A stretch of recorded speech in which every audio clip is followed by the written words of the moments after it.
Да они пока ничего не предлагают.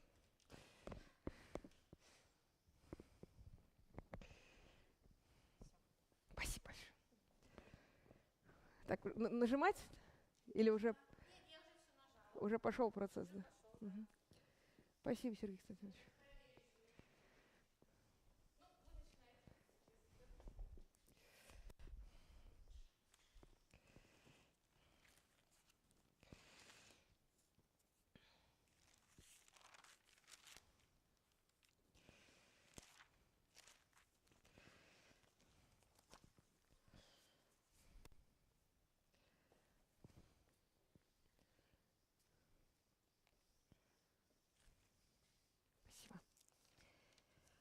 Okay, so today is our third lecture, and as I announced at the previous meetings, we're gonna start with some non-purely dynamical plots, but already today I will arrive to kind of the peak of our first block of the lectures.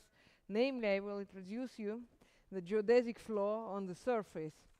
But in order to do that, we need to do two things first, to execute two important missions. First, we need to complete the part about hyperbolic geometry. Namely, maybe you remember that previously we introduced the notion of fundamental regions and studied a bit of properties of fundamental regions. So for gamma, for Fuchsian group. So now we will complete this discussion. And the second thing, which is also quite important, is to be sure that our topological background is solid enough to discuss surfaces and the geodesic flows on them. So I will make a very brief recall on some basic things in topology that still may be a little bit new for some of our listeners. So I recall what happened previously.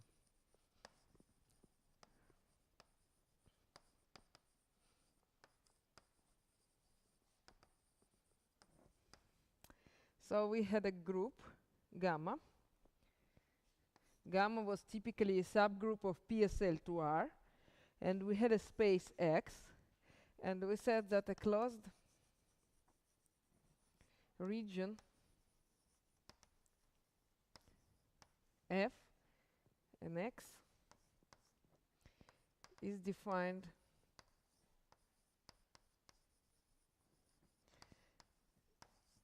to be a fundamental region for gamma.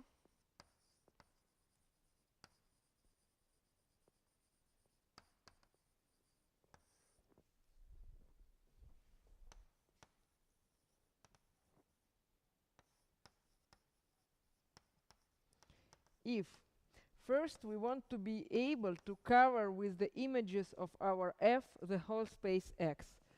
So we consider all the images of F under the action of the members of group gamma, and we get the whole X. Second, we want F to be small enough not to be excessive, in a sense that different images of F do not intersect, maybe only on their border, but not by their internal parts.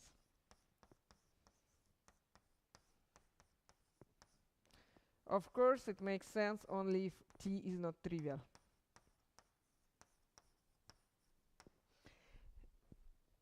And the collections of T of F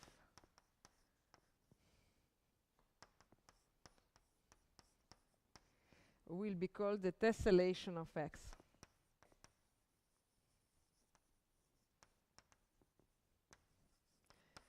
And I recall you that we announced the goal, the local goal for our activities. The goal was to prove that any Fuchsian group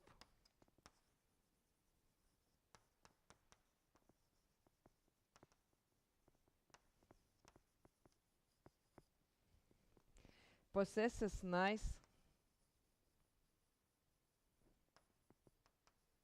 connected and convex fundamental region. Of course, we discussed that the fundamental region did not take any obligation to be unique. So it's not unique. But we proved the following theorem, that they are supposed to be rather similar under some quite natural assumptions. This is what the last thing we discussed at the previous lecture. So the theorem was as follows, that if you have F1 and F2, and there are two fundamental regions,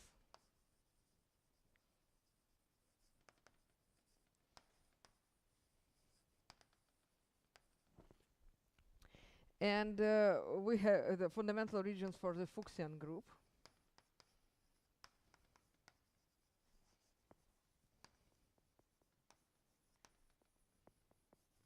And we made an assumption that the measure of F1 is finite. At least one of them has a finite measure. Then also we made another natural assumption that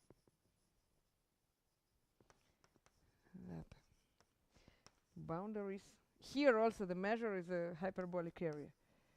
Boundaries of F1 and F2 have zero hyperbolic area.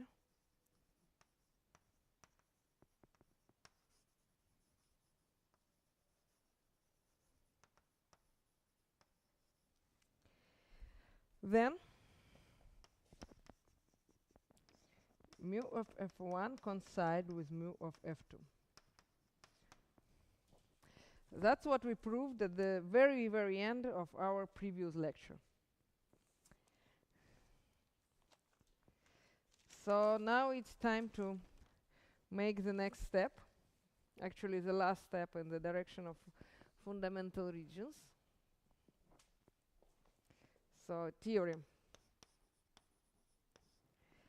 Assume that we have a discrete group of isometries of the upper half plane.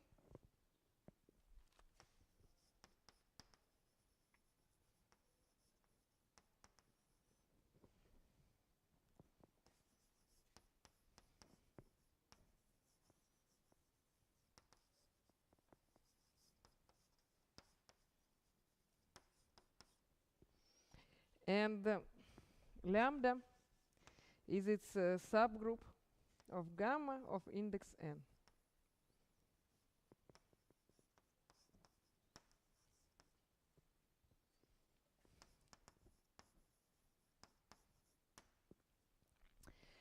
So we decompose gamma into lambda cosets.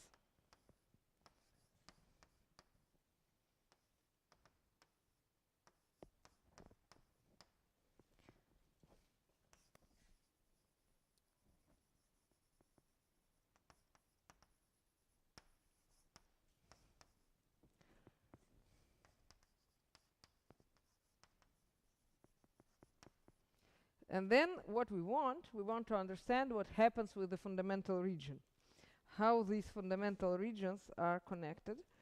So if F is a fundamental region for gamma,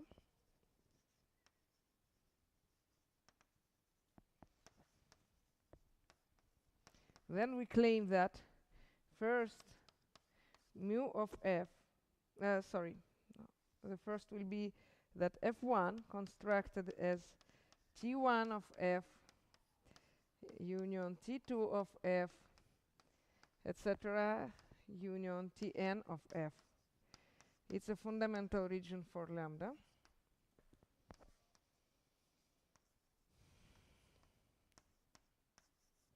And the second point is exactly about the hyperbolic area. So if mu of F is finite, then mu of F1 is nothing else but n mu of F. So if you succeed to find a fundamental region for one Fuchsian group, for one discrete subgroup of PSL, then for any other subgroup of index n, there is a natural way how to construct a fundamental region. Before we proceed with the proof, you may ask me, in general, why do people care about Fuchsian groups? And I address you to the announcement that I made in our group. I don't know if you have seen that. In Google Classroom, I posted a list of useful papers, books, and so on. And in particular, there is also a link on the discussion on mass overflow about the applications of Fuchsian groups. To put it short, they can be useful in geometry to kind of outline some structural properties of our hyperbolic plane, but it also makes sense to study them from the point of view of geometric group theory, another branch of mathematics which is pretty connected with the dynamical systems. I don't think we will have enough time and will to go into geometry group theory in this course. It deserves a special course. But at the same time, I think that if you like the idea of Fuchsian groups, it makes sense to go a little bit deeper into this part and to study, for instance, its connections with hyperbolic groups and their structural properties. At the same time, it's also a basement for our future study of homogeneous dynamics, because the central object in homogeneous dynamics is an object of lattice, which is also a discrete subgroup of some Lie group. So the intuition that you get studying Fuchsian groups will help us there also. That's why we spend our time now trying to prove some things about them.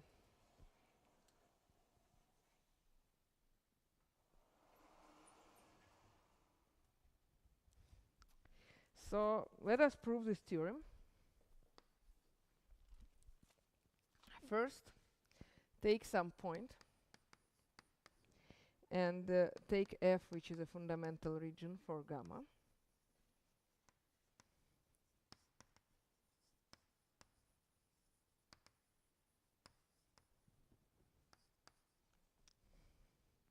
Then there exists W in gamma and T in gamma, such that Z is an image of T of W under T. Since it's a fundamental region by one of T of F. Yes, in this case X is H. It's generic notion. So here Z is also from H. Sorry, it's from H. You are right. Sorry. Thank you.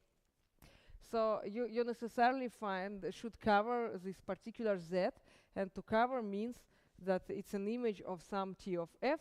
So you take W from F. Moreover, W is even from F, not from H. You can require that it's from F by definition. So since it's true, you see T as STI for some S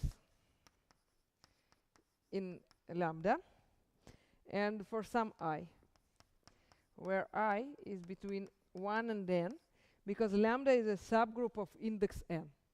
That's exactly the definition of the index. So we can use it and say that our Z is an image of W, so it's STI of W. So we can now consider it as an image of TIW under the action of S. So this belongs to F1 by our construction. So by this we checked, because how did we construct F1? We said that F1 was constructed this way, and we need to check that it's a fundamental region in the first point of our theorem. In order to check that it's a fundamental region, we need to check that these two points are satisfied. So here we only need to be sure that this is a part of F1. So we check that we can cover Z, any Z, by the image of a point from F1 under the action of S. That's exactly what we got. So we can be sure that the union of lambda invariant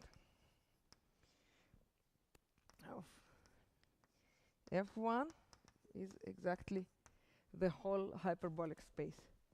So this is the first point of the definition is satisfied. Now we need to check that everything is fine with the second requirement, that our F1 is not too big. So we need to consider the internal point, and we want to be sure that it will not belong also to the image of another internal point. So S of Z sits in F1, and we assume this, and we have to check that in this case S is necessarily trivial. That's what we want. So here we check property 1, and here we are checking the property 2.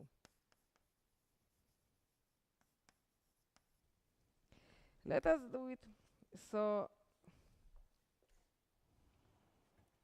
take a positive epsilon, small enough, such that B epsilon of Z is contained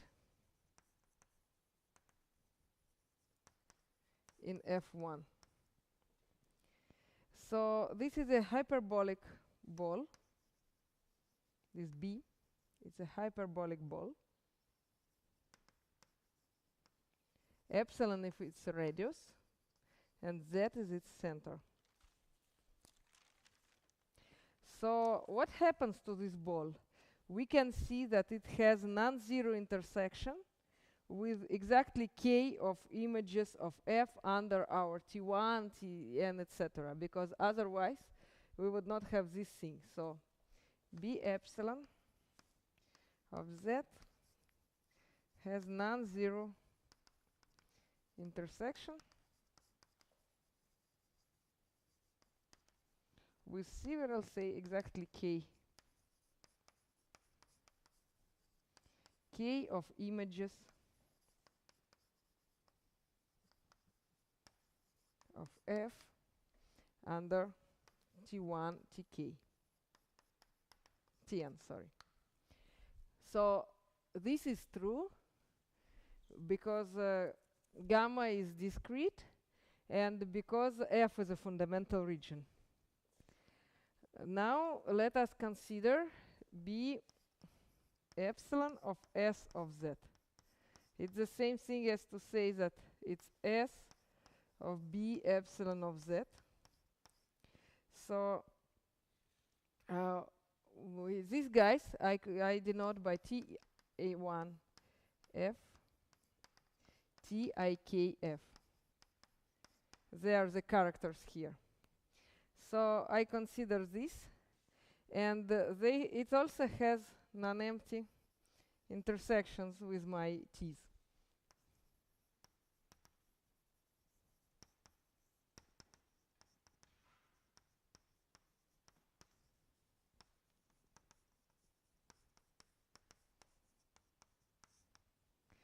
So S minus 1 of Tg of F, this is a precise list of people with this property. Then this implies that necessarily S minus 1 Tg is nothing else but TIL. Is that clear what's going on? So we are trying to prove the second point, the fact that and its images under T. So we took a point from a proper part and assumed that it's not the case. If it would not be not the case, then there should be the situation when we have S of Z that belongs to F1 also. So we want to check that S is trivial. Since we assumed this, we could say that they both live in F1. So due to this fact, since it was a proper part, it means that Z entered F1 with some neighborhood. This neighborhood was this ball. And then, due to discrete properties of our group, we can assume that this guy has non-zero intersection with some finite number of images of F under T1, Tn. So we have exactly k candidates with whom it has non-zero intersection. At the same time, since we have this property, also this person enters F1 with some neighborhood. We can take the smallest neighborhood out of these two and say that this is also true. So it has non-empty intersection here. And this implies that this Ti1, Tik can be constructed as S minus 1 Tj for some j's. But then what does it mean for us? Why it's implies necessarily the triviality of our S. Let's check. It means that our lambda Tj is lambda S minus 1 Tj. Because if we add S minus 1, S belongs to lambda, it doesn't change the group anyhow. So we can say that this is lambda TIL. So Tj should coincide with TIL. But if it does so, then we know that our S is trivial. Because we proved this, but we know that they coincide also without S, so S is trivial. So we necessarily get that F1, the proper part of F1, contains exactly one point of each orbit, and nothing interesting happens in this case. So here we proved the point number 1 in our theorem, and now we need to check that number 2 also holds.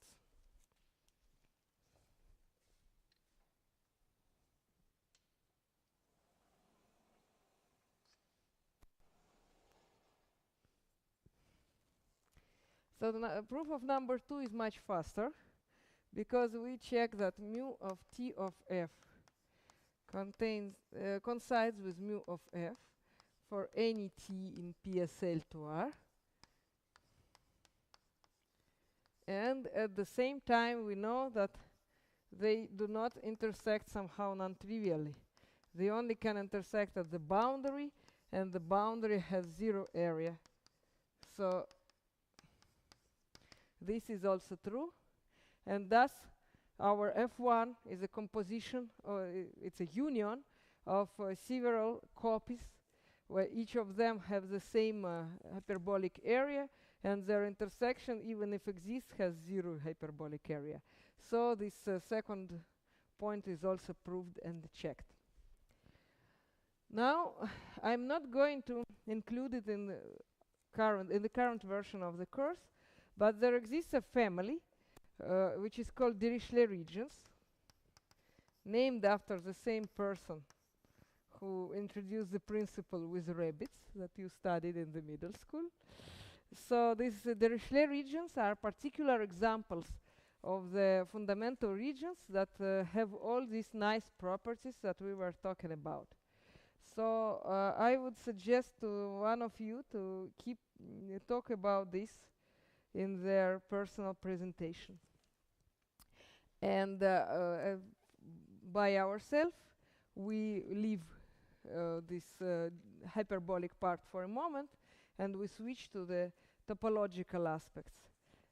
Because, as I told you, since we are going to study the geodesic flow on the surfaces, it's important that you understand both words in this subject, both the word hyperbolic and the word surface. So we already spent some time in trying to clear what hyperbolic means, and now it's a good moment to switch to surfaces and to check that we know everything we need about them.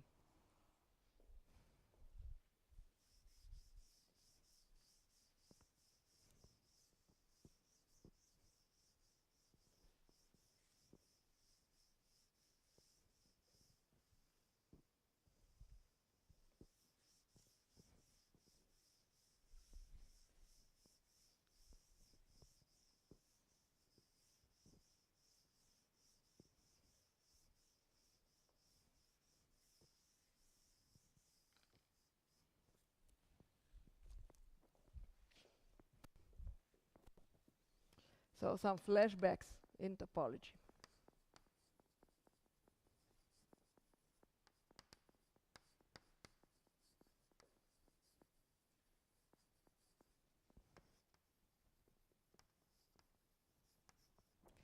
And more or less starting from the middle of 19th century, people were able to classify the surfaces, especially those that have some nice topological properties, such as to be closed, connected, and so on, orientable. Some people attribute this theorem to Möbius. It's not clear for me. When Poincaré arrived, he already knew it very well. So any closed, connected, orientable, surface is nothing else but a sphere with some handles. So it's homeomorphic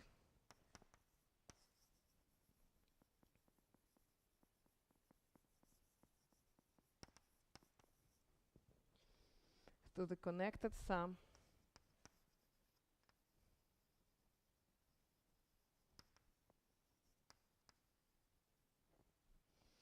of a two-dimensional sphere with jitter I.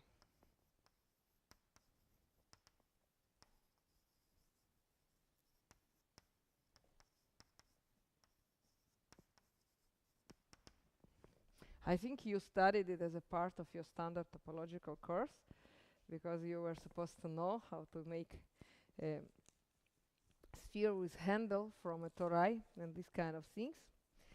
So now what happens if we start to remove some words from the requirement? We understand very well when the surface is perfect from our point of view. Now very often we need to deal with objects that are slightly less perfect. So we need to check what happens when we remove word by word some requirement. Now we start with the word closed. We lost. Any compact, connected, oriented surface. So it can be obtained how? From the closed surface.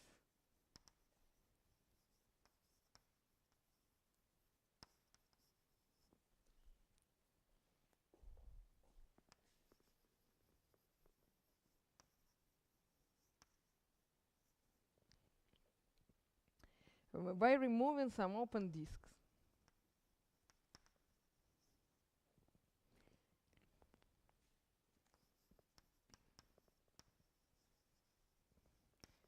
We assume that these disks do have a disjoint closure.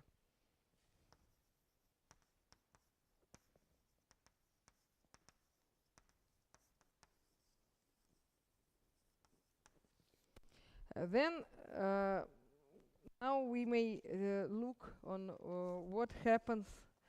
So basically we have enough information. We need to have two numbers, the number that is responsible for the genus and the number that is responsible for the boundary components. And that's enough to imagine our surface. So we may say that the set of homeomorphism type of compact surfaces is in bijection with these couples. So now what happens if we remove the word compact? The switch from compact to not compact happens if we add some punctures. So from compact to non-compact.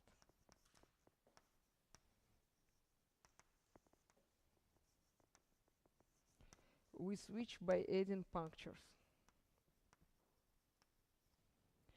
And then we will need to know also how many punctures we may make. And the very important invariant of our surface is Euler characteristics, which is for the perfect surface, as you know, is simply 2 minus 2g. It starts to be much more complicated if we add disks that are boundary components and punctures.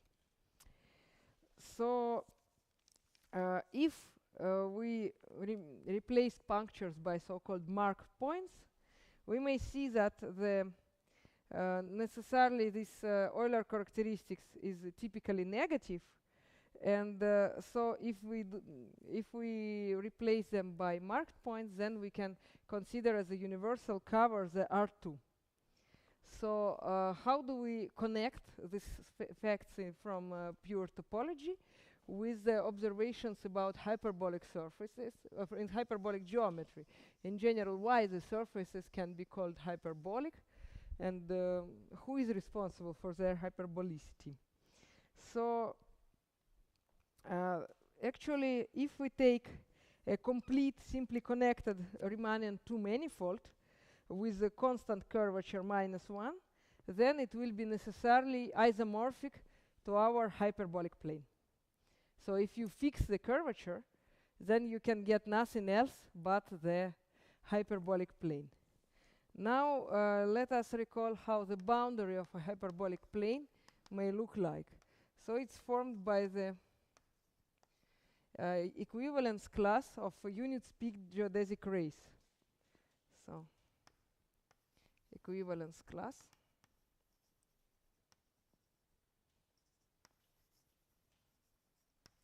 of unit-speed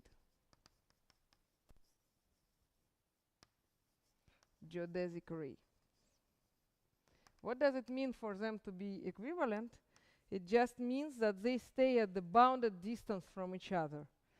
So if we measure the distance among them using the metrics that we have on our upper half plane, then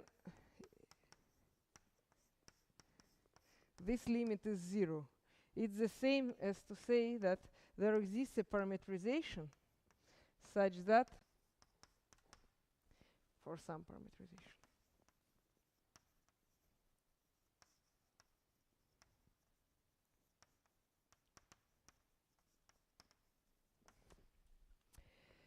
Now, one more question concerning them.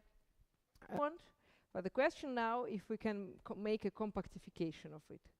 So if there is a way to make H2 compact. What does it mean topologically? So you take open sets in H2, and you need to add the open set that will correspond to the boundary. So you take one open set, U, for each open half plane.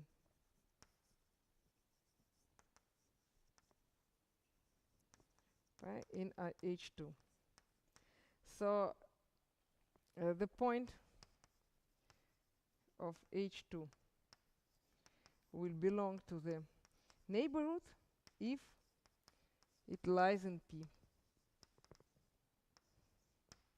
And if we consider the point from the boundary, then it will belong to this open neighborhood if for any geodesics, this gamma of T, it will eventually belong to P.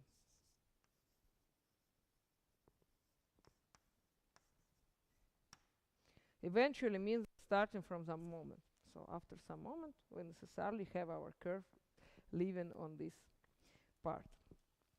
So the boundary of our H2, it's homeomorphic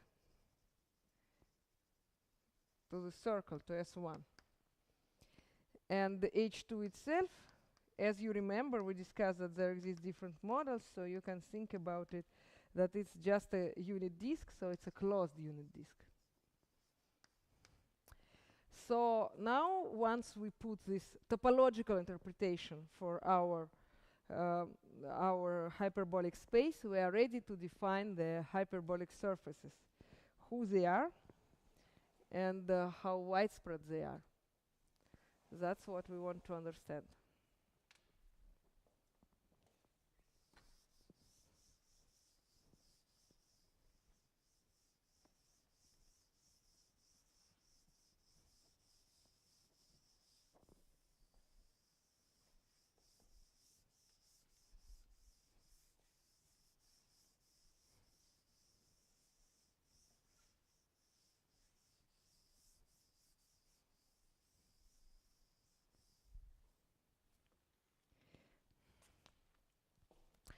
So the surface S admits a hyperbolic metric.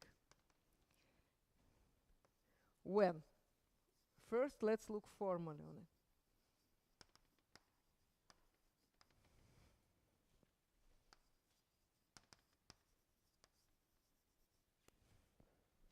When there exists a complete a finite area Riemann metric on S,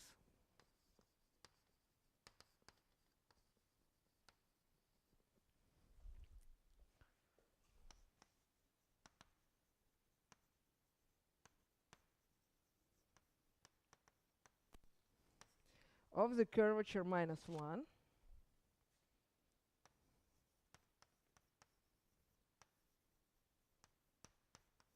such that the boundary of S should also look nice. What does it mean to look nice? It means to be totally geodesic. Totally geodesic is simply that every geodesic in the boundary is also geodesic in the whole space. So there is no contradiction of the interpretation of the word geodesics for the boundary and for the space itself. So ds, if non-empty, of course, if there is no boundary, then lucky us. So otherwise, it's totally geodesics.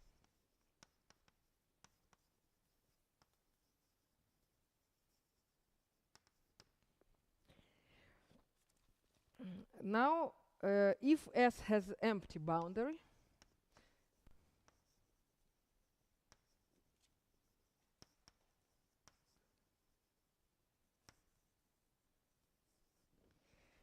and now if it admits a hyperbolic metric,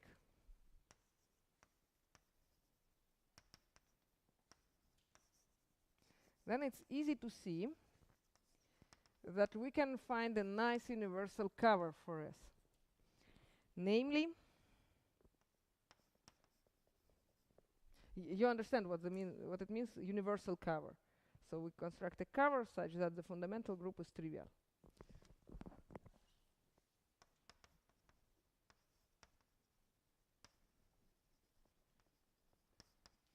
Oh, sorry, not the fundamental, but universal cover.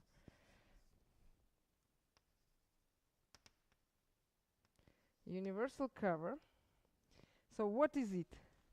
It's a simply connected Riemann 2 manifold of constant curvature -1. But when we discussed this thing, I told you that people already know that there are not so many simply connected Riemann manifold of 2 dimension that will have constant curvature -1. Basically, the only candidate is our hyperbolic space. So in reality, its universal cover is isometric to H2. So that's why we spent all this time studying H2 from different points of view. The universal cover look like. But then, if we know this, we understand how to construct S itself. Because what does it mean that it's a universal cover? It means that its fundamental group is trivial. So when we go downstairs to our surface, we need to factorize them. We take the universal cover and we factorize it with the action of free, properly discontinuous isometric action of our fundamental group of P1 of S. So if S has non-empty boundary and still admits a hyperbolic metric, then we take here not the whole H2, but its totally geodesic subspace and do a similar thing. Nothing changes globally. Thus, we are ready to state a formal theorem.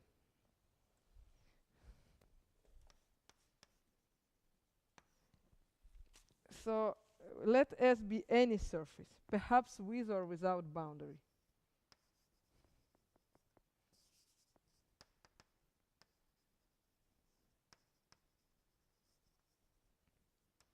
Then, if the Euler characteristic is negative, then S admits a hyperbolic matrix.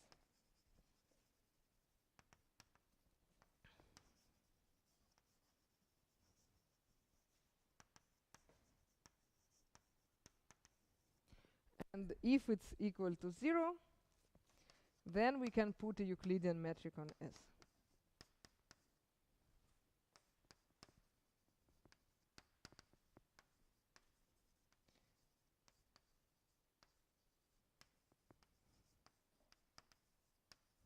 But as you can see, looking at the formula for the Euler characteristics, it's quite rare that we are in the situation when Euler characteristic is not negative. Typically, we have exactly the case when it is negative, because we have 2 and then many negative components. And if we increase the genus, it's already enough to be sure that we are going out of the nice Euclidean world. And of course, if you add punctures and boundary components, it only speed up your trip to this hyperbolic world from the Euclidean one, right? Now you may ask me, how can we see the hyperbolic matrix? Is there any smart way how can we construct it in some sense? Because, okay, you understand that if you have such a matrix, then you have this situation, you cover it with a hyperbolic space, and you factorize under this action. But how to see that? So there are two approaches. One is if you were already given a surface with negative Euler characteristics, what can you do is just to construct a free properly discontinuous action of the P1 of the fundamental group of your surface on H2.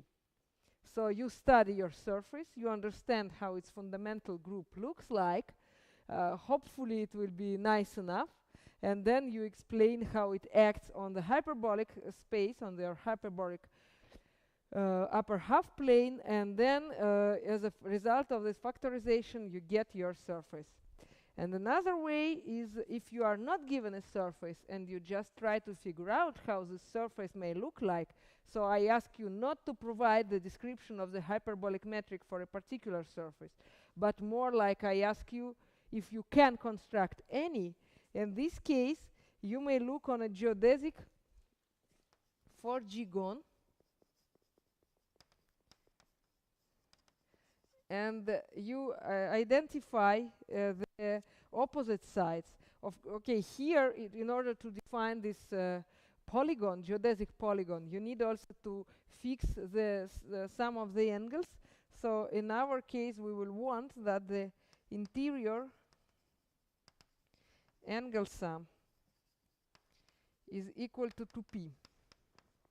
So if you have this 2p and the 4G gon, then you identify the opposite sides and glue literally a nice surface. Obviously, the surface will have the matrix you want. In some sense, it explains you a little bit why did we care so much about the fundamental regions for the Fuchsian groups. Because you see, I want to have a freely, properly discontinuous action. I want to act by isometries on my upper half plane, so it already leads me to the idea to go to PSL2R. Now I want to have a properly discontinuous action, but we discussed that it will be given mainly by the Fuchsian groups, right? So I suspect that my pi1 should be a Fuchsian group. And then, in order to construct such an action, what is the most natural thing to do that? The most natural thing is to find a fundamental region, to prove that it's something nice, for instance, a geodesic polygon, and then to glue from this polygon, as you did in your topology class at the first year, to glue with this the similar technique, identifying the sides, the surface you want.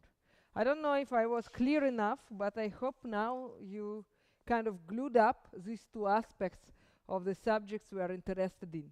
So there is some purely differential geometry, geodesics and so on, and there is something purely topological, and in reality it's always the same story. You are studying the surfaces and you put some hyperbolic metrics on them. So now we need to space itself, but in reality the flow will act not on the hyperbolic space but on the surface. So we need to figure out how they can look like and what does it mean to be a geodesics topologically, if it's a generic position or not. So in the next few minutes I will try to outline it.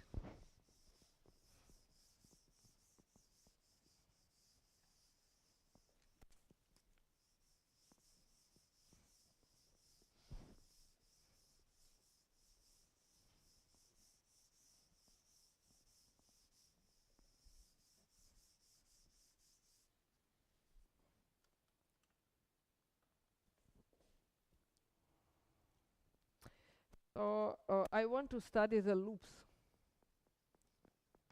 on the hyperbolic surface.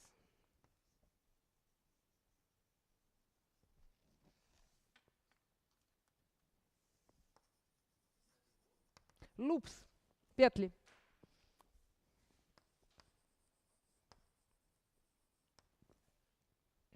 So I fix a surface. It's hyperbolic.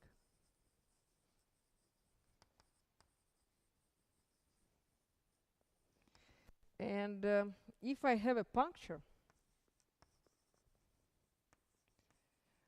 I can consider a neighborhood of such a puncture.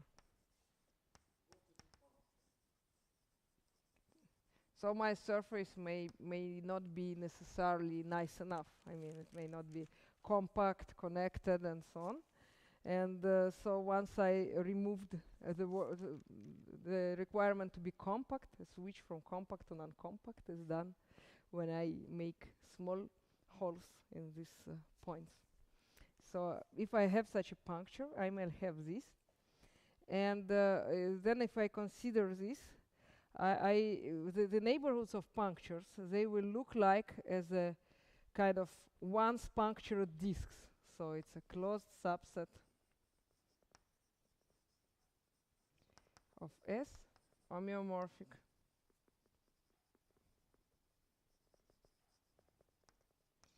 to a once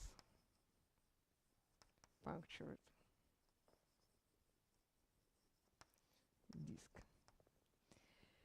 So now let us consider gamma 1 as an element of our fundamental group, and it's a non-trivial loop.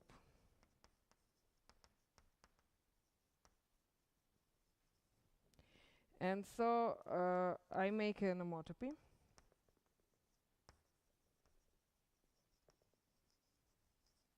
If it's such a part of my fundamental group that I can deform it to build a boundary component for this disk, then in reality I can make it arbitrarily short.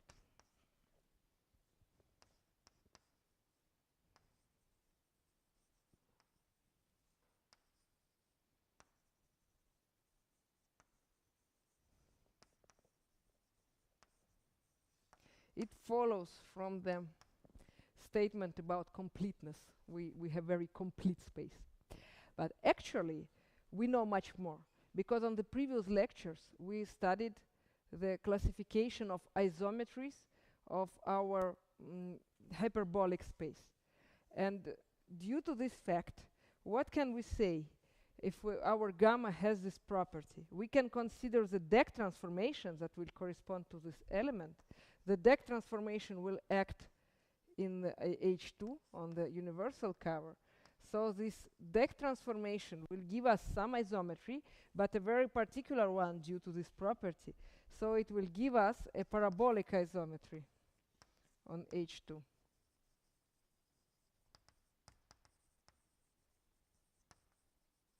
That's why we wanted to study the classification of the isometries of our hyperbolic space, not only because we enjoyed to play with Fuchsian groups later, but also because we have a pure topological interpretation of this classification.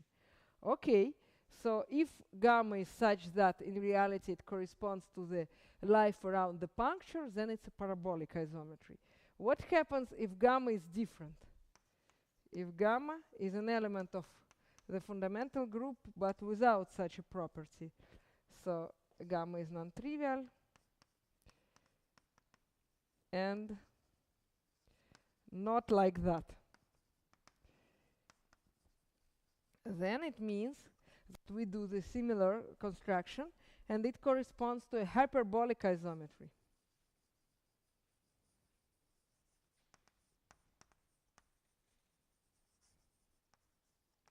Of H2. So apparently, due to classification of the isometries of H2, we also classified the elements of our fundamental groups and divided them into two key parts.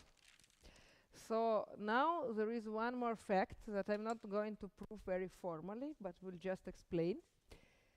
concerning the structure of the fundamental group for a hyperbolic surface.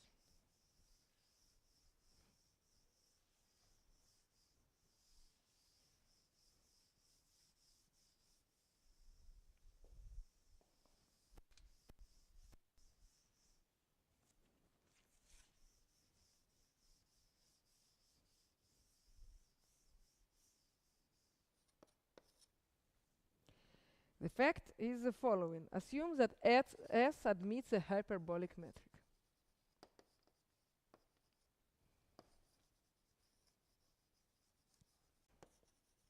Of any non-trivial element of the P1 is cyclic.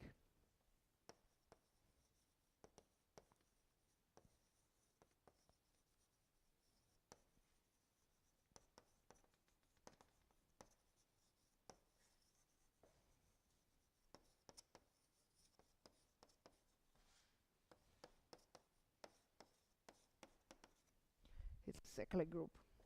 Cyclic. In particular, it means that our fundamental group has a trivial center that you cannot find subgroup such that all elements commute with each other.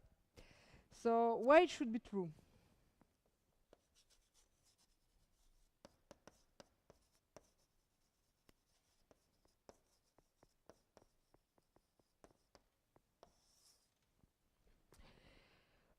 There is a very deep idea that we already mentioned it there when we made a classification of hyperbolic isometries and applied it to the different topology of the curves, that the idea is called the deck transformations.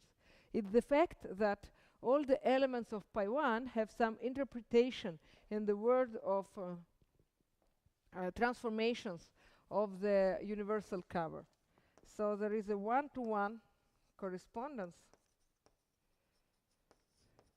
because we know that S is covered somehow by our hyperbolic space.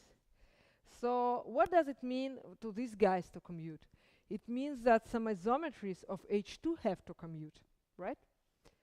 So if two elements of pi1 commute, then the corresponding isometries in the cover space should also commute. But when do the isometries commute? If they're different, of course.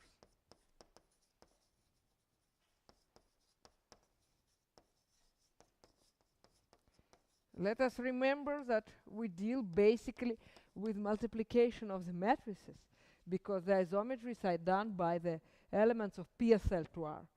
So that means that they should share the fixed points, right? Because if they have different fixed points, it's very hard for them to commute. You can check it manually. So they need to share fixed points at the boundary.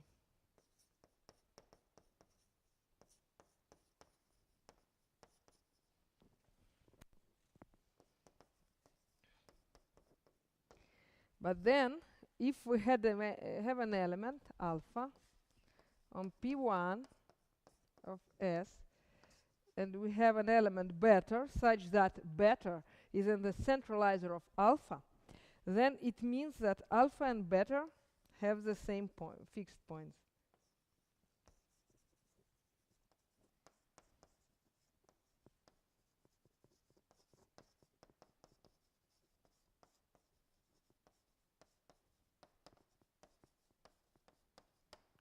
But then the action of pi1 is discrete, right?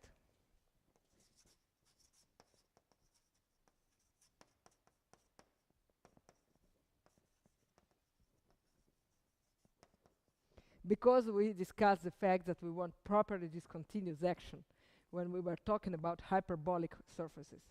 So as we know, it means to be Fuchsian, so it means to be discrete. Necessarily this action is discrete. So then it will mean that the centralizer of alpha is a cyclic group. So in particular, it should be Z if we talk about the center of such a group. So if pi1 has a center, then it can be only Z.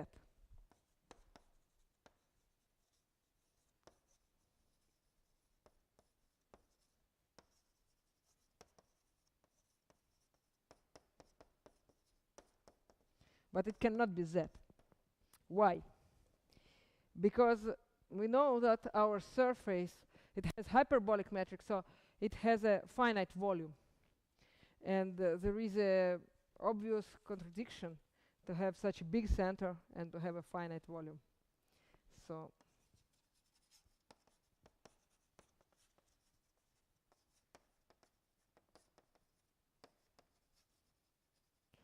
it's not a formal proof, because this thing as well as this thing, they require some more details in their explanation, but I think you got the sketch briefly, what we want to check and to show. So why will we use it? Why it's useful?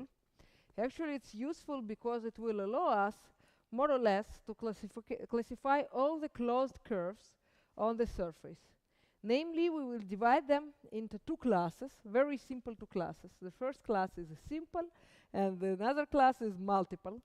So it depends, either our curve does the most easy way on the surface, or it tries to make some kind of winding around the same trajectory. And then we will prove that more or less any curve is a geodesic, or at least can be deformed into geodesics, especially if it's a simple curve. So that's our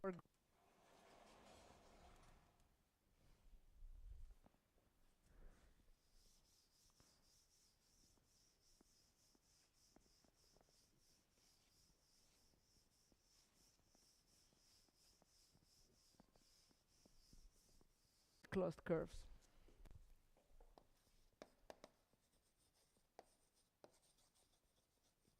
If you have a feeling that it's not clear enough what's going on now, but you're interested in more details, including some technical things that I skip, I would advise you to read the book by Françoise Dalbot on Fuchsian groups and related things, where it's presented in a more regular way. And in general, please check our Google Classroom, where there is a list of books that can be useful at every particular moment. Because here, very often, I provide just a sketch of some ideas and not the whole accurate proof. So we consider the closed curves on our surface. It's always S. So what does it mean to be a curve? It means that you are a continuous map from S1 to S. And if we put some orientation,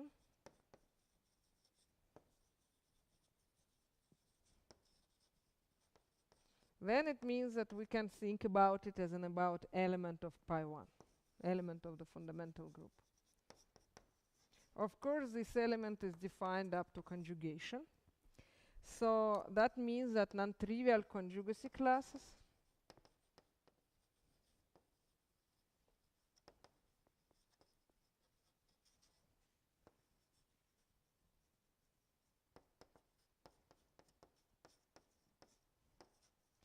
are in one-to-one correspondence with non-trivial free homotopy classes or oriented closed curves.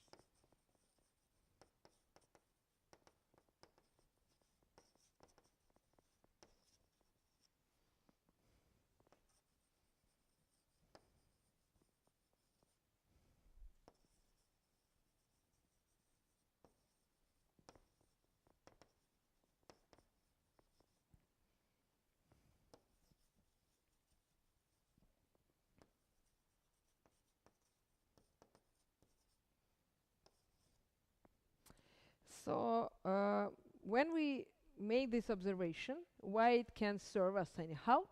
Because for the elements of groups, we already have some idea how to classify them in this division multiple simple, because we have a notion of primitivity.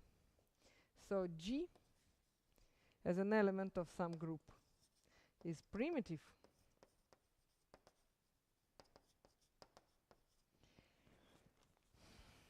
if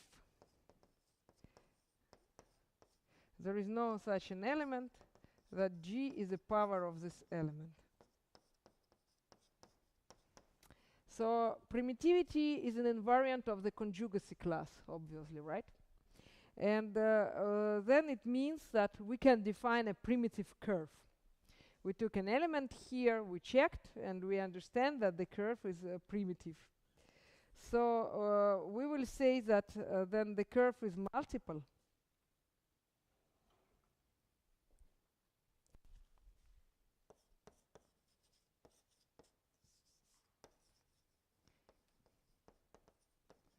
If it corresponds basically to non-primitive elements. So we may say that a closed curve is multiple if it is a map S1 to S such that it factors through the map. So it wins around some other curves multiple times. So it factors through the map from S1 to S1.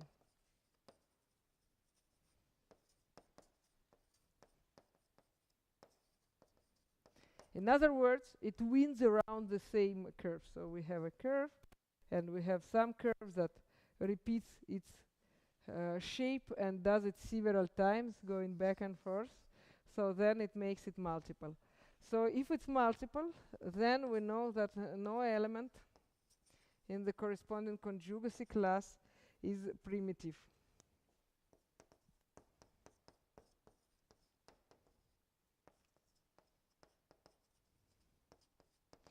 Now we can interpret these properties in terms of the activities that happen on the universal cover of our space. So we had a surface. We could consider a universal cover of it, or in general any cover. So it's a cover in space. If there was alpha here, there is a cover of this alpha that lives here. So it's simply an image of the lift of the map for the cover and map. So if it's a universal cover, and if this guy is not multiple, so it's a simple curve in S that is not non-trivial multiple of another curve, then we lift it. What can we get as a result of such a lift? You understand? So we have alpha. It's a simple curve. And I ask you what I get when I lift my simple curve. What can we get as a result? Obviously, what will happen is that these lifts are in the natural bijection with the cosets in pi1 at the infinite cyclic group that is generated by alpha, right? So we say that then this pi1 acts on the set of lifts. How? Of lifts of alpha. By deck, everything that happens upstairs is regulated by deck transformations. So it acts by deck transformations. Then the elements of the conjugacy classes of alpha in this pi1 will be in one-to-one correspondence with the lift of the closed curve alpha to our space, which is our main conclusion of this topological part. To put it short, the conclusion is that every curve can be homotop to a geodesics. More precisely, we have a little bit different statement.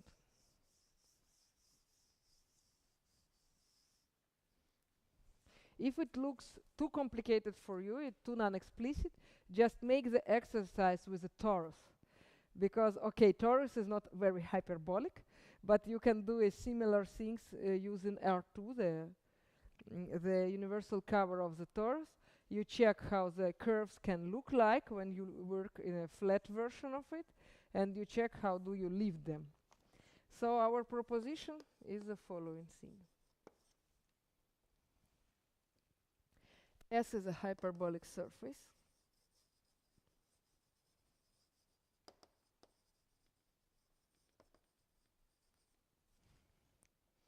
Alpha is a closed curve in S.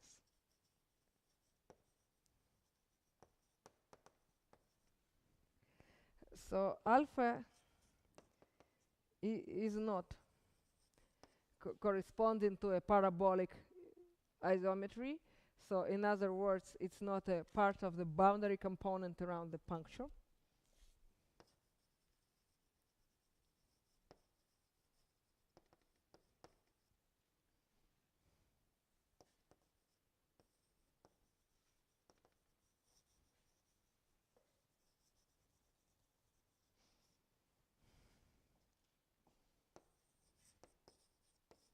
Then alpha is in reality can be homotop to geodesic.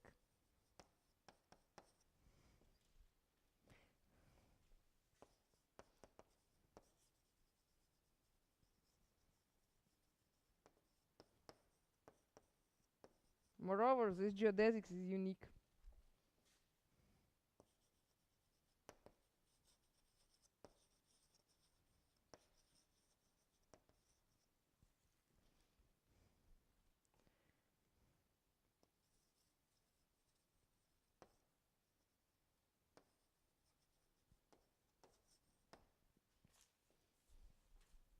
This is a key result that we're gonna use.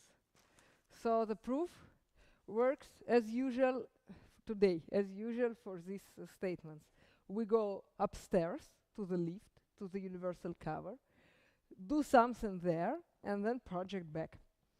So for how it works, you take the lift of alpha,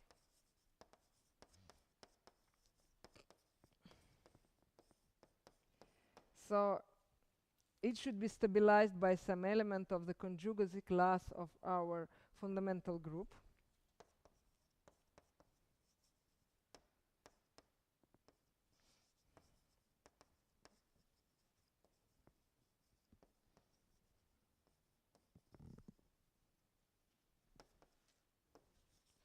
This element is defined by the by alpha itself, because as we said, there is a one-to-one correspondence. So since it's an element of pi 1, we can associate some deck transformations to it, and then the deck transformation lead us to isometries in H2. So they should be phi, which is a corresponding isometry.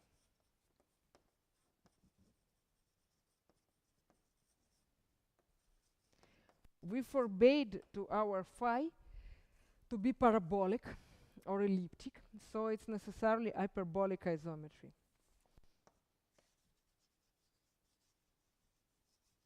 But we made a rather precise classification. We studied these isometries. And in particular, we know that if the guy is hyperbolic, it has two fixed points, and then it means that it has an axis of translation.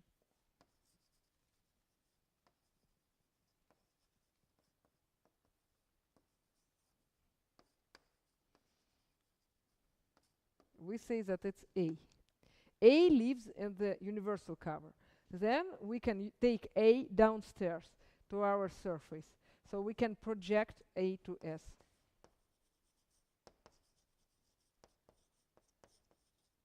And see how it looks like.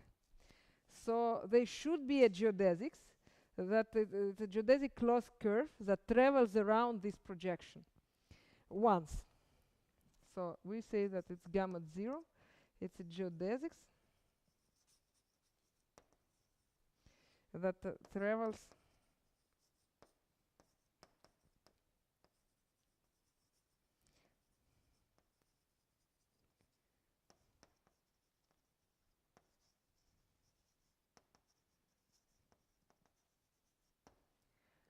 So now what happens? Why we are almost done? We need to find such a gamma. I claim that gamma can be multiple version maybe of gamma 0 that we constructed like that. You understand the origin of gamma 0. So you took this axis A to be an axis of the hyperbolic isometry. It means that you belong to some particular part of the any equivalent homotopy from alpha waved to A projects into homotopy between the alpha and the multiple of this gamma 0. So if there was some homotopy between this person and this person, then we get a homotopy between alpha and gamma 0, or some maybe multiple version of gamma 0, right? So how to get then homotopy from here to here? So we have to take, we only need now to construct homotopy here in H2 when we understand everything, and then we know how to project, okay? Now we only need to explain this part, so how we will construct such a homotopy. We have to take the one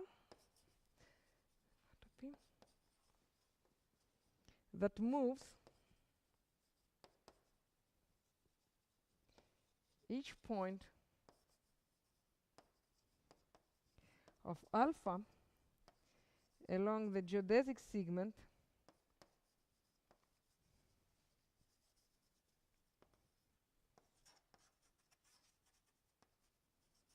simply to its closest point projection in A.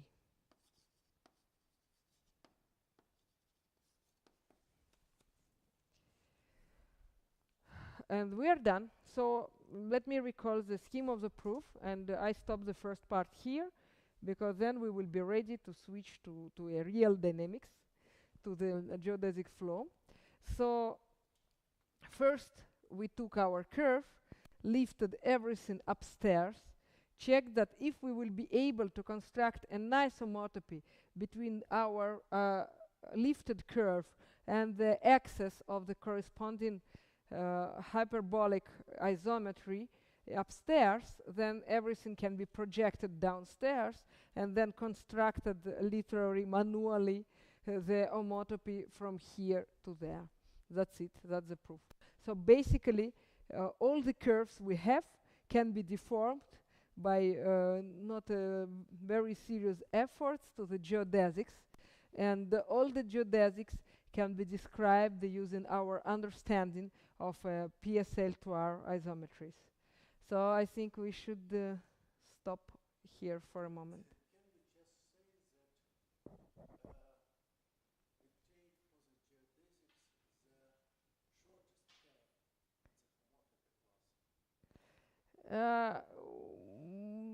Not exactly, because when you project, it can be a multiple version of this geodesics. I mean, the projection is not so respectful with this part. It gives you the maybe a multiple version of the geodesics. Yes, yes, because here we don't require it in the theorem that it's simple. Yes. Okay, we make a 10 minutes break. Sorry.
Okay, so we shall restart our meeting.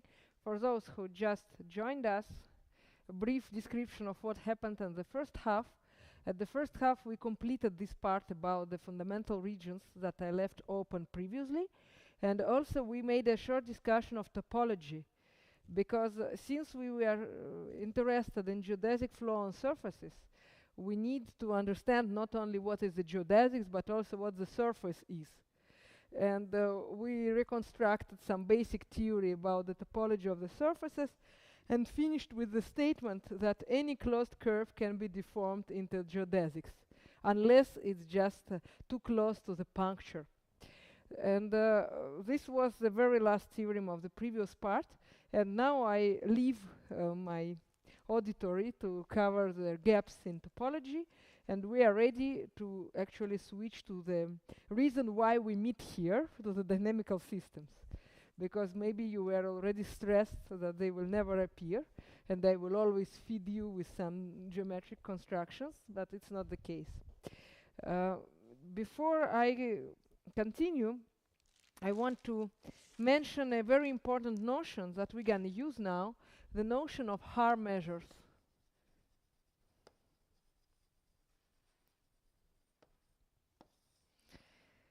So let us take some locally compact topological group.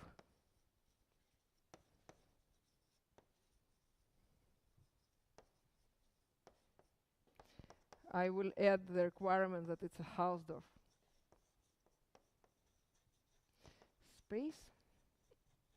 And I consider an algebra of compactly supported continuous functions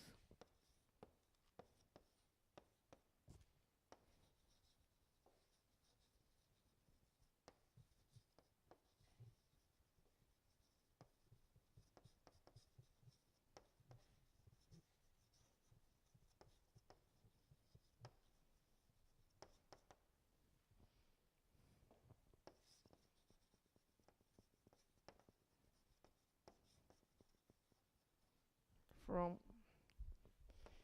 CG G to R. And so we take a Haar integral.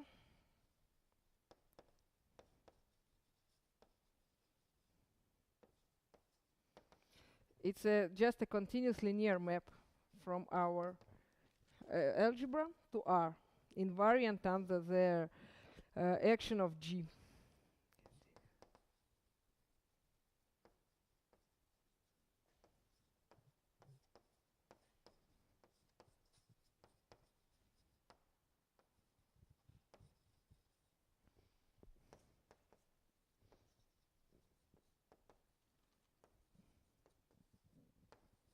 On this algebra. This integral is unique, up to, of course, multiplication by some scalars. So why does it exist? Why do we know that there exists such a measure and such an integral? It's actually is guaranteed by some basic theorem from functional analysis. I will proceed with the definition of the measure itself. Existence of Haar measure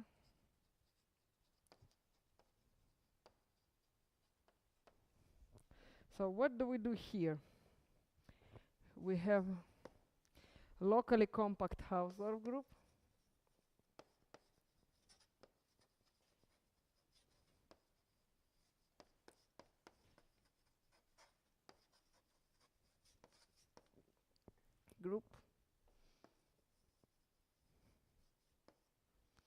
And we have locally compact,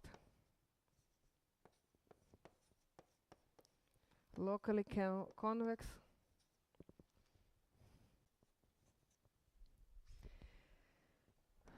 So there are two options.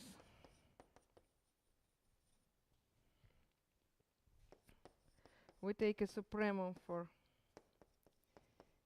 each f. We're arranging over all compact subsets of G. And we construct a radon measure.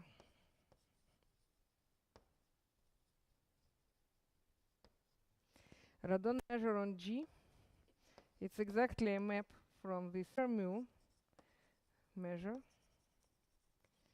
on the sigma algebra of Borel sets.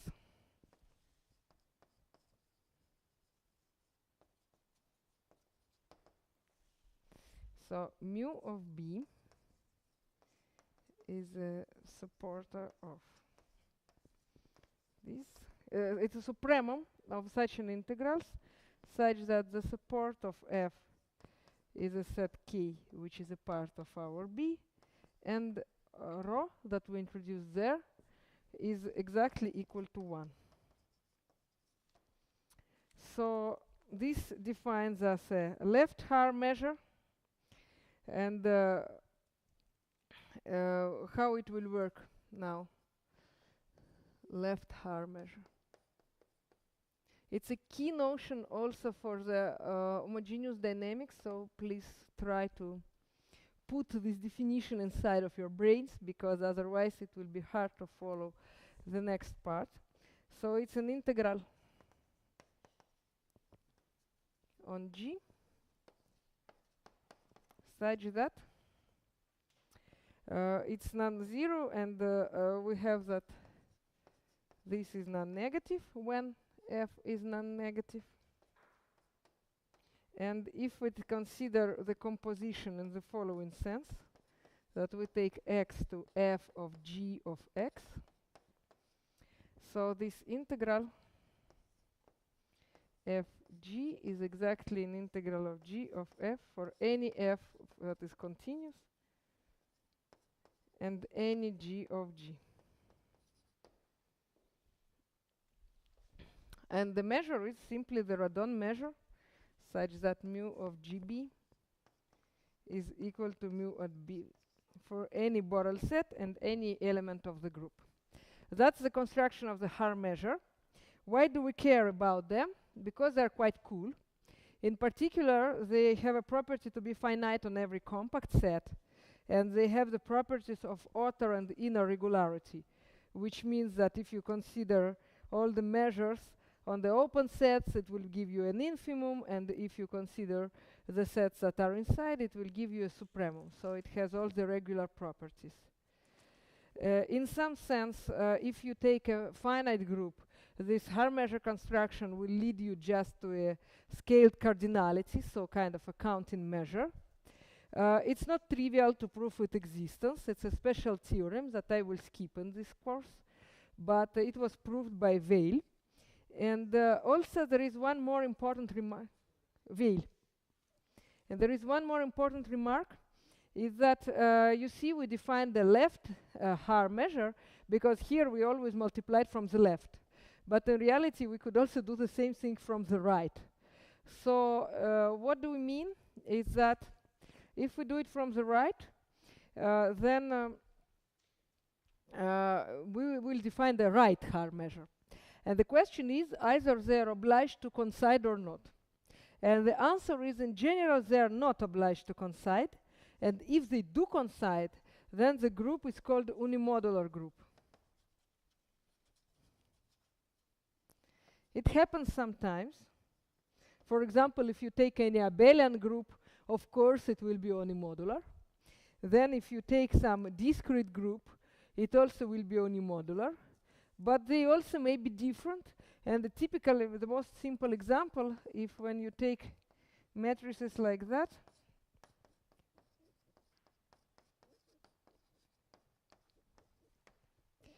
and then you take the left Haar measure, it looks like y minus 2 dx dy, and then you take a right Haar measure, it's y minus 1 dx dy. So in this case, G is not unimodular. There are many examples of Haar measures. In particular, the most probably simple one is the Lebesgue measure, because as a group you can take, for instance, R, and it will be just a Lebesgue measure. You can see also a counting measure, as I said, in discrete topology as an example of the Haar measure. So maybe I should make a list.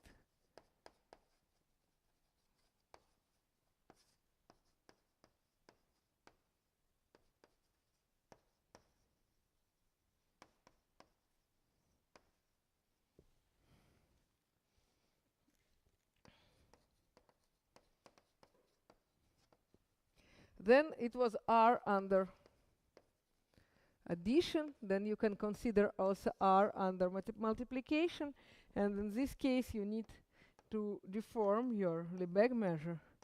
You have to consider this as a R measure. Then you can also consider the Lebesgue measure on R restricted to Borel sets at the interval, and then you will see also the R measure, like if there is a lambda prime, it's a Lebesgue measure on R that is restricted to Borel subsets of the interval 0 to pi, and you take f from 0 to pi to S1, that f of theta is e I theta, and then lambda prime f minus 1 is a R measure as well, and so on. So R measures are quite widespread, but they do not look already introduced the main object of our study for the next couple of weeks, the geodesic flow. And you will see why we stick to the notion of R measure for several minutes.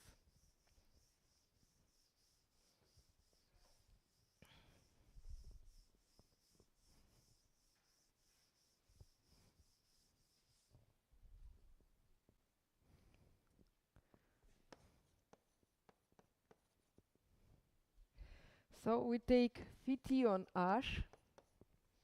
It's defined as an R action on the unit. First, be attentive, it's not on the surface, it's on H. So first we consider the upper half plane as before. So we consider the R action of the unit tangent bundle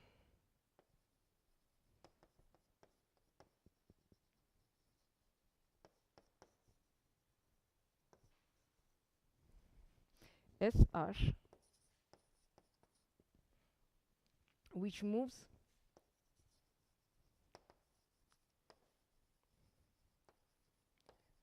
a tangent vector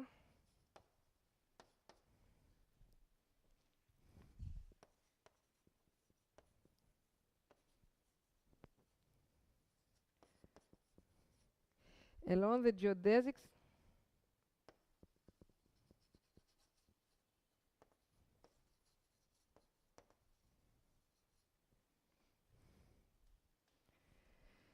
defined by this vector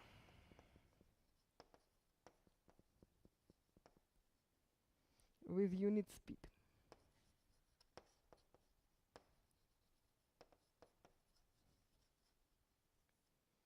So SH PSL to R V to G, and so what we do is that we need to say that this Z is an image of our favorite point I, which is literally the imaginary one, and zeta is an image of the vector J. So let me draw a picture, because otherwise it's hard to follow.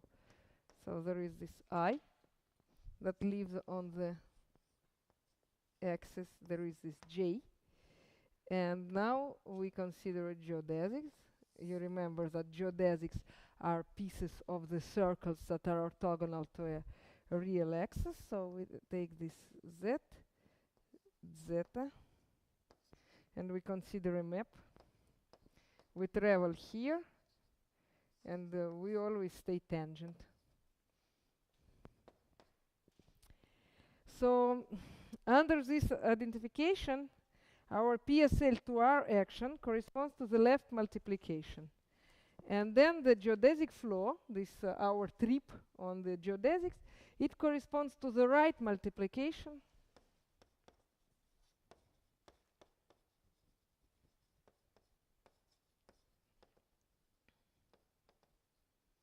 by the one parameter group.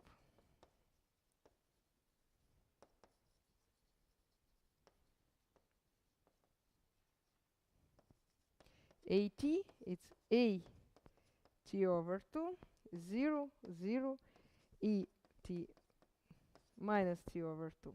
So at, it's done with two exponents. So such that our Vt of v is in one-to-one correspondence with GAT. So the orbit of this guy projects to the geodesics, and this is a geodesic through G of I, so it exactly gives us what we want. And now that's what happens on the upper floor, and we are supposed to make a projection. So we want to define the geodesic on the surface. In order to do that, first we start with the action of it on the universal cover. We explain how we work. Informally, we travel around the geodesics with always a unit speed. And more formally, we can represent it by the language of PSL to R transformations and multiplications on matrices from this family. Now we try to project, because in reality we are interested in geodesic flow on the surface.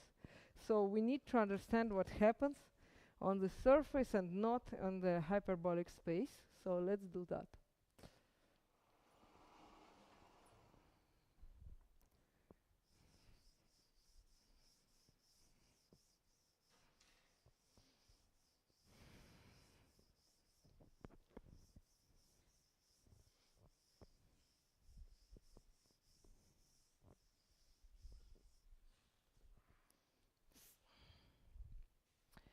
So we have a M, it's our surface. And then we can consider a factor. We have a pi 1 of M, which is a fundamental group. We think about it as about a nice group that will be treated as Fuchsian very often, so we consider this quotient. And this should be in a one-to-one correspondence with unit tangent bundle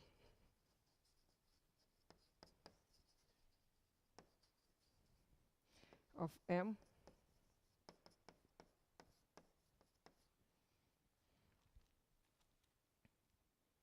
And we denote this tangent bundle by SM. But be aware, on the one hand, indeed, it's one-to-one correspondence. But I'm not sure at all that the structure of the fiber bundle, as a bundle really, is not violated. Because our surface may not necessarily be extremely nice. It may contain some elliptic points and cusps, so there could be some issues in this sense. Then we have this geodesic flow on Ash, as we defined it, and we could project it.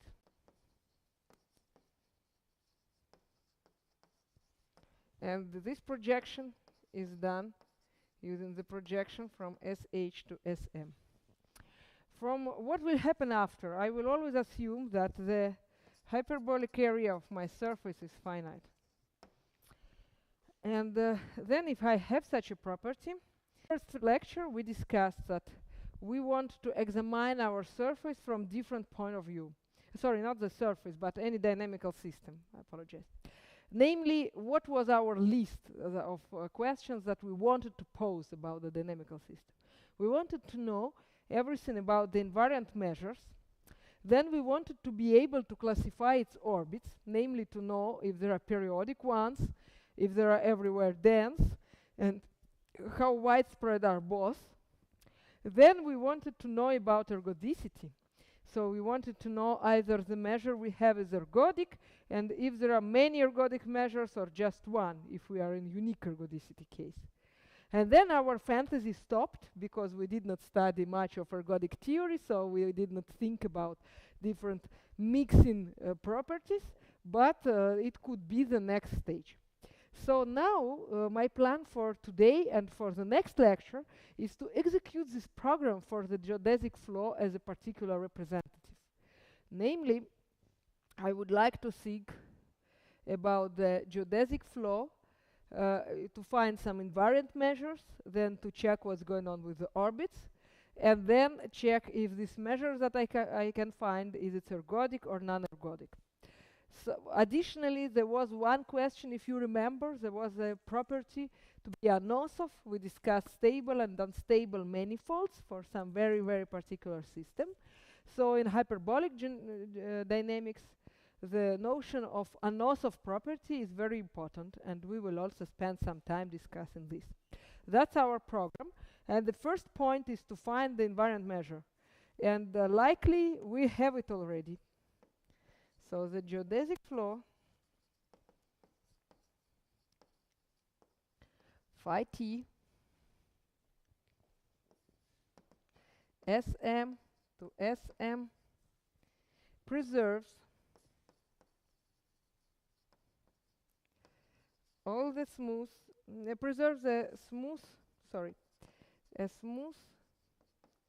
measure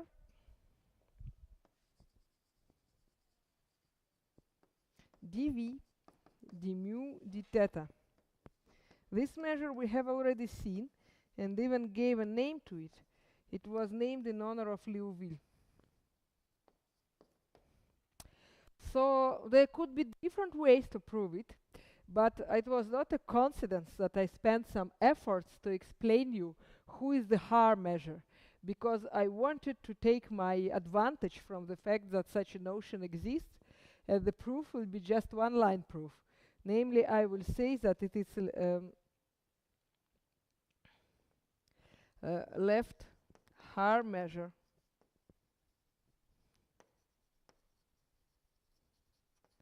for PSL to R.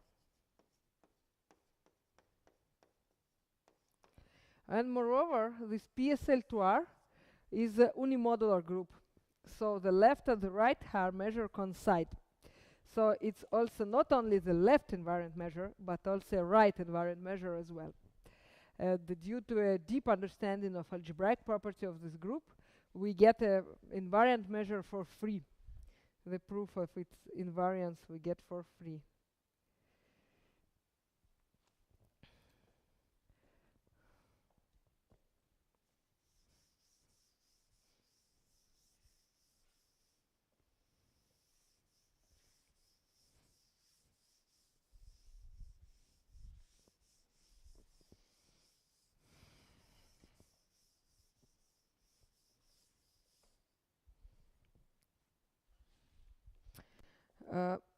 Now, let's go to this part that I advertised to you as Anosov property. It's very important because we also gonna use it for more kind of standard things about the classification of orbits. Be patient. So, theorem. The geodesic flow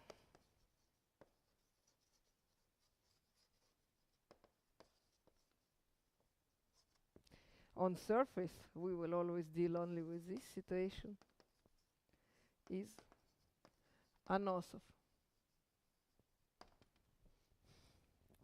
There exists the infinity phi t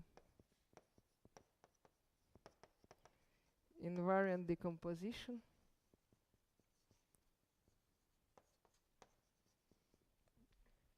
of the tangent bundle to Sm.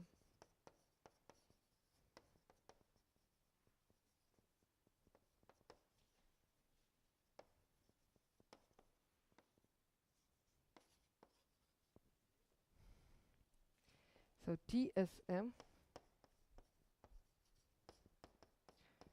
H0 plus A plus plus A minus such that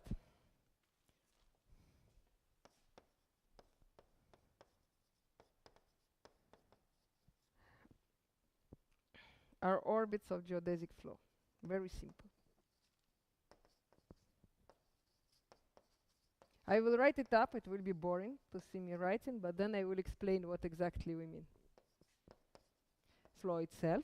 And then there are the stable and unstable part. So the integral curves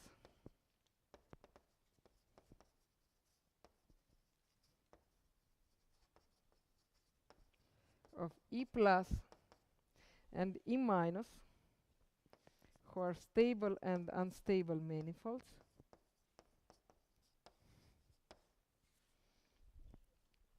are the unit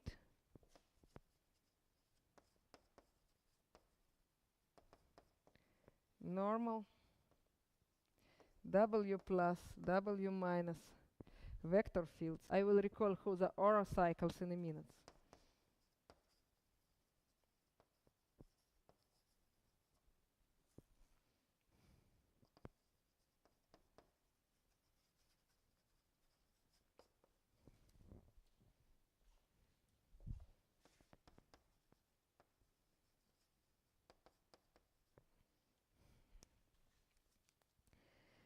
Of phi t.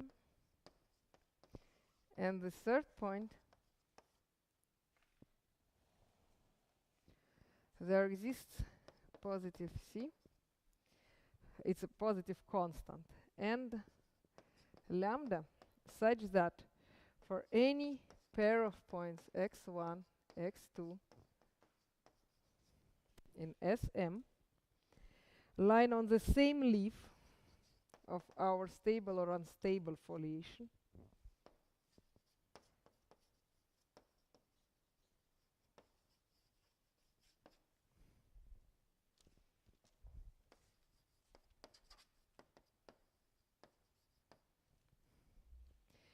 the distance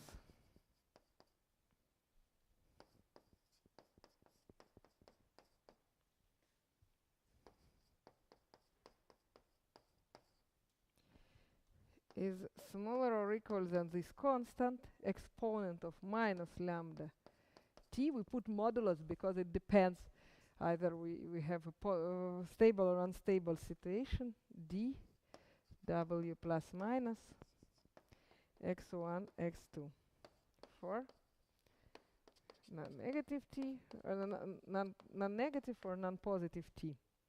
So it's the distance on the corresponding stable unstable manifold. So let us understand what is written here. First, I will need to explain you who are the aura cycles, but morally, what's going on? So we have three components. One corresponds to the geodesic flow, one to stable, one to unstable manifold.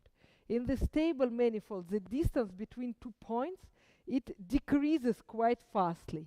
On unstable manifold, it's the opposite. They are going to kind of unconverge, if you want.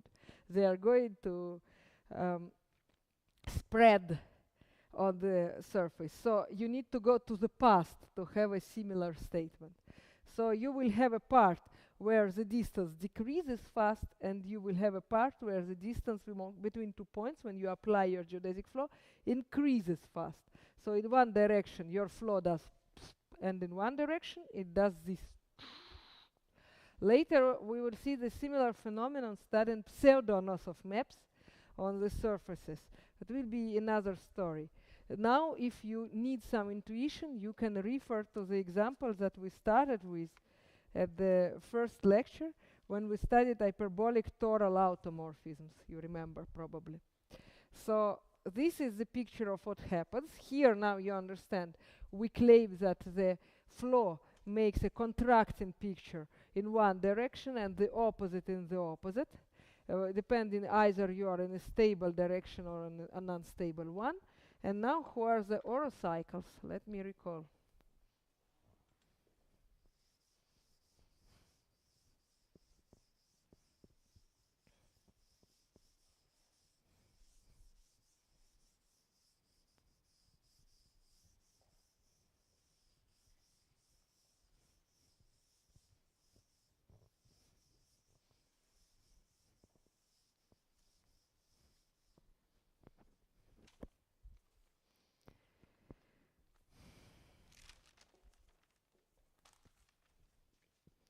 So flashback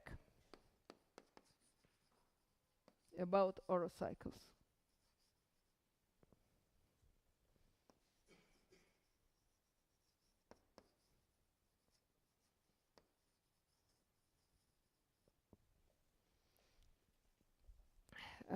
So if we live in a parabolic case, if we had TPSL to R, then it has one fixed point.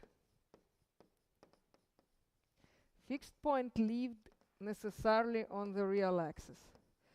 So we can assume that, for example, it was infinity itself. So then this transformation had only one eigenvalue, and it is conjugated to the simple translation. So namely, we want to say that there exists a B in R. P is S T S minus 1 for some S in PSL to R. So it's a Euclidean translation. Then it means that it leaves horizontal lines invariant. So these horizontal lines that are invariant for our pi are exactly the orocycles for P.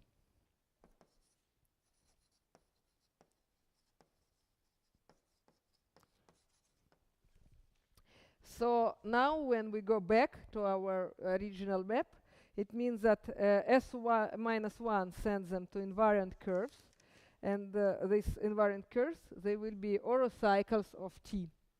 Orocycles of T, they are simply the Euclidean circles tangent to real lines at the parabolic fixed point. So the picture is like that. We have two horizontal lines here. And now the picture to that theorem, what exactly we want to say. Yeah, we can assume that it has one fixed point, so we can find a map that takes it to the one that has a fixed point and infinity. Then if it has an infinity, then it looks situation there in the theorem about Anosov property is like that. So we have something like that. This is our W plus. This is our W minus. This is our point Z. This is our tangent vector zeta. This is M. And this is V. So in the stable part, the distance decreases. We go inside of this circle. In the unstable part, the distance increases and not decreases. So that's what the W minus what it does. And then there is also a component that corresponds to the orbit of the geodesic flow itself. So now I have to comment a little bit on the proof of this theorem. And the proof is very standard for what we saw when we studied some aspects of hyperbolic geometry. Because maybe you already remember what we do if we don't know what to do. We try first to move everything to the points that we like, to the point I, the vector j that was a part of imaginary axis. Then we try to compute that everything is true for these nice, our favorite points. And then we check that the projection back does not spoil the whole picture, right? That's how we proved a lot of things on PSL to R maps and this kind of stuff. Here we will do a similar thing. Nothing changes.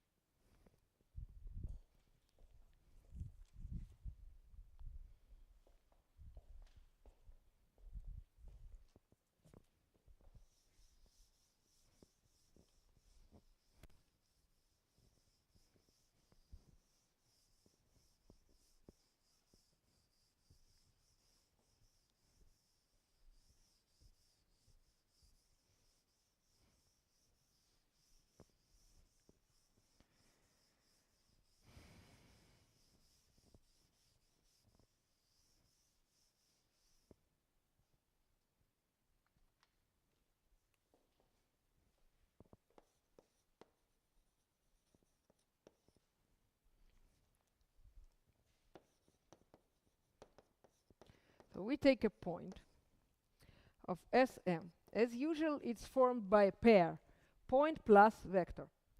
So the Z of t will be a geodesic.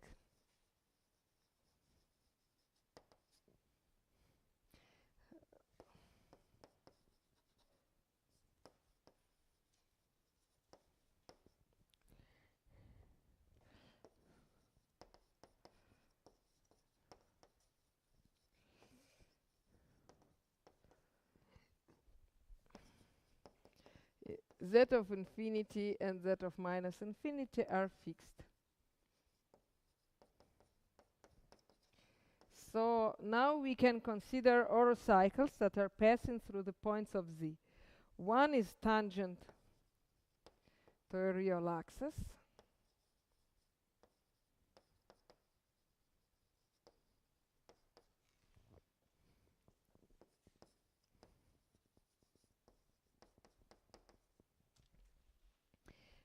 And then another one, so it's at W. And then a similar thing at U. And now we consider W plus of V and W minus of V. So this will be the unit vector field containing V and normal to the orocycle that we mentioned here. And then another one will be the unit vector containing V and normal to the orocycle that we took at first here, another one, this one.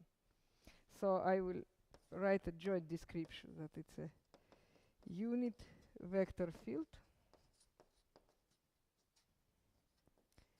containing V and normal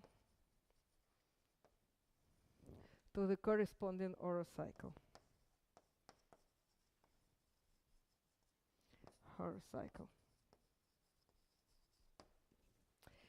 Now, what can we see? We make the movement that I like more than others, that takes us to the point that we prefer, I plus j. I is an imaginary one, and j is a vector. So we consider this move. And now we have gamma of that is I, and gamma is a member of PSL2R, and we make the computation in this case. So in this case, we are able to say who is W plus the stable manifold.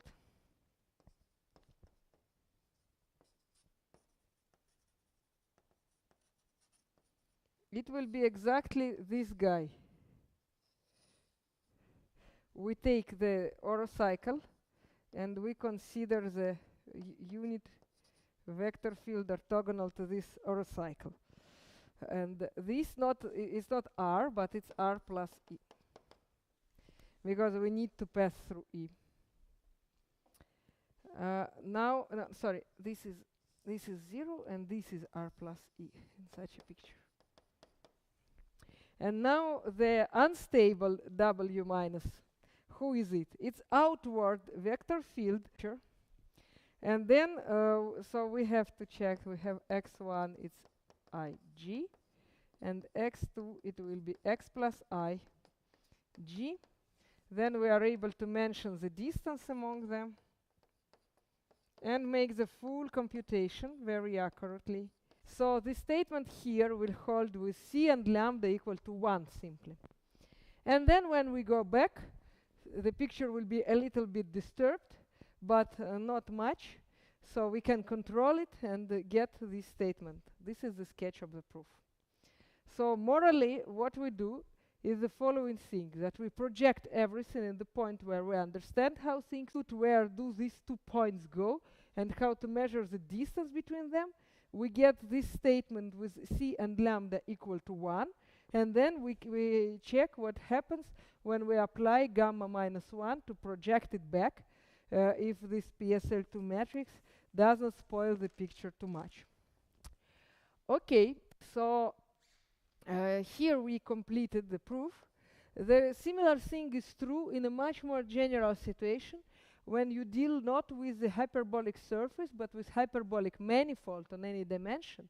But the proof, of course, is absolutely different, because there you cannot make such an explicit computation without hard differential geometry. And I think that the first proof is due to Misha Brin, the father of Sergey Brin, the creator of Google. His father is a famous dynamist working in Maryland, and he awards every 2 years the most brilliant dynamist in the world by his Brin Prize. So that's why all the dynamists know him and study his work very carefully, because it's cool to get such a prize, and the chances are higher if you do hyperbolic dynamics. So a similar statement is true in a much more general framework, but we played just with a baby example to make things as explicit as possible. So now let me switch to a slightly different plot. Namely, I'm going to prove you a very, very important theorem, the one that formed the face of dynamical systems. It's very elementary, but it's a tool to open incredible amount of doors. I'm talking about Poincaré recurrence theorem. It has nothing in common with geodesic flow. It's something much more generic.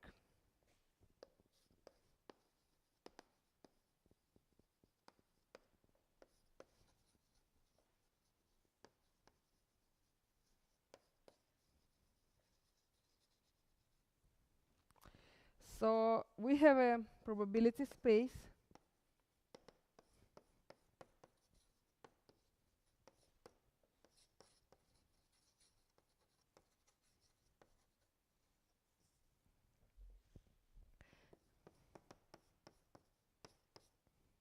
it's measure preserving map. Probability, you understand that in particular it means that you have a measure.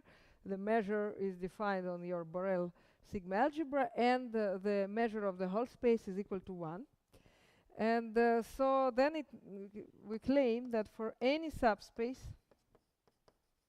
that is measured and has a positive measure, for mu almost all points,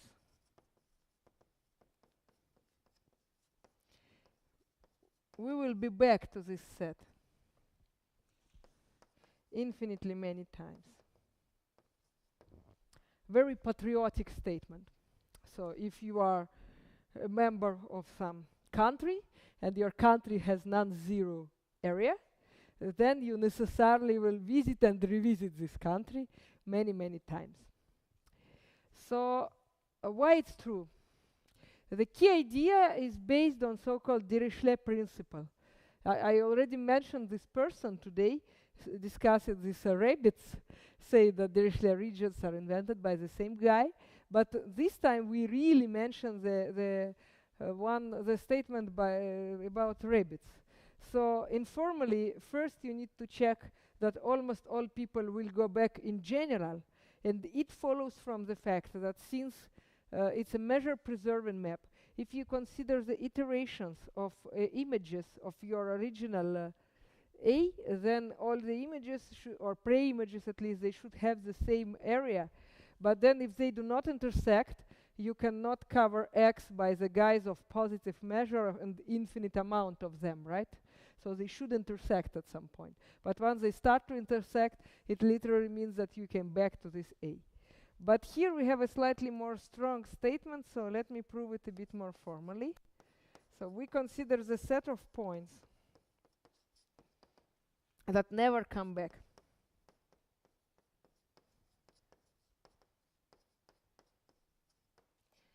And so we can then rewrite the complement to this set as a union of those who came back at some point. Sorry. Let me do it's a little bit more accurate.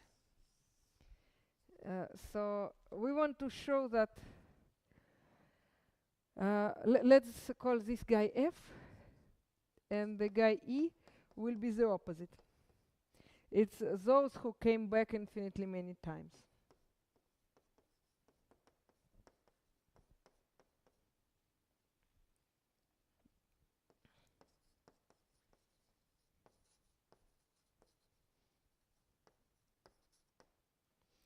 Now, what will we do? So we say that the complement to E is the union of pre-images of F intersected with A. But that's the measure of this set.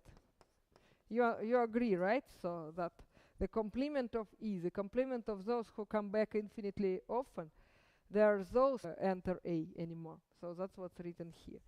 So this measure is the measure of this union.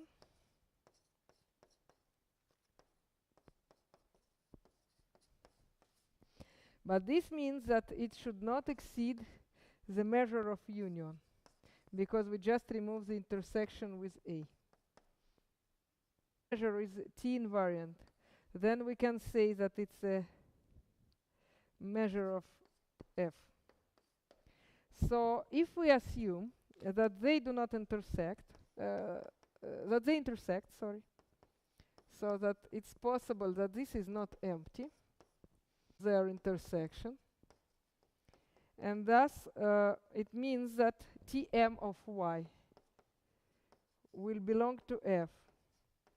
So Tn minus m of Tm of y will also belong to F. So it means that this guy came back. So this cannot happen. It is a contradiction with the definition of F, of those who never come back. So it means that this was not true, so they are disjoint. And so what you got is necessarily too much in some sense. So you have a disjoint family, and the sum of this measure is exactly equal to you should replace all your estimations by qualities, but it cannot be the case because you cannot have more than the measure of the whole space here. So it cannot be more than 1, but if it cannot be more than 1, here you have an infinite sum of positive numbers, so it will increase 1 after a while, right? So it's a contradiction. It means that it's a contradiction with the property of mu to be a probability measure.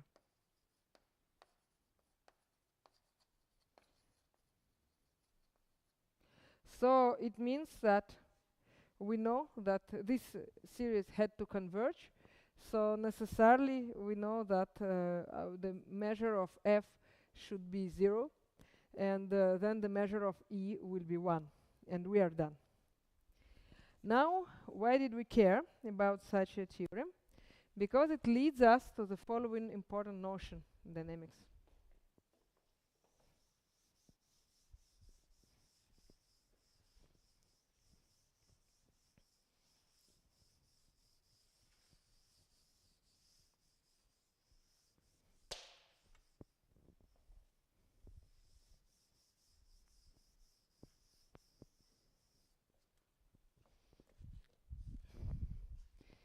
The point, it's a definition. So a point V of Sm is called non-wandering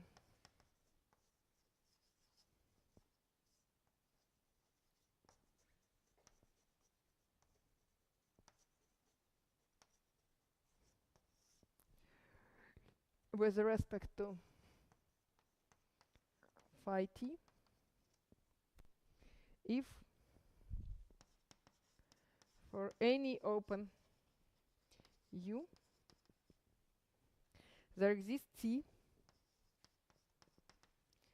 phi t of u intersected with u is non-empty. So as a corollary of the Poincaré recurrence theorem, we get immediately that every point of Sm is non-wandering.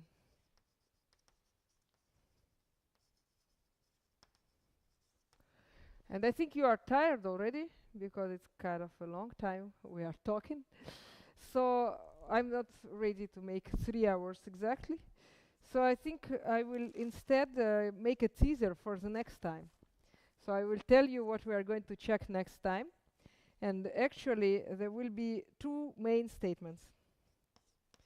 Theorem 1, that will partly use this Anosov theorem that we proved today, is the following thing, that we get a surface that is constructed as a factor of h under the action of gamma, where gamma is a Fuchsian group, and assume that it leads us to the Fuchsian group, and we have a finite area situation.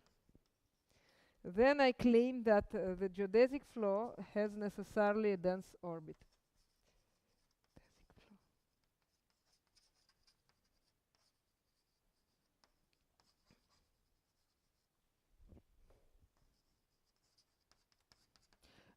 We call it in dynamics transitivity, this property, topological transitivity. And the second theorem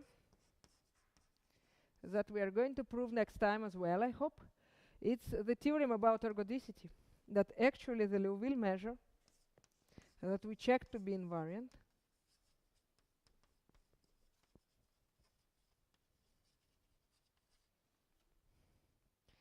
on SM is ergodic under our geodesic flow.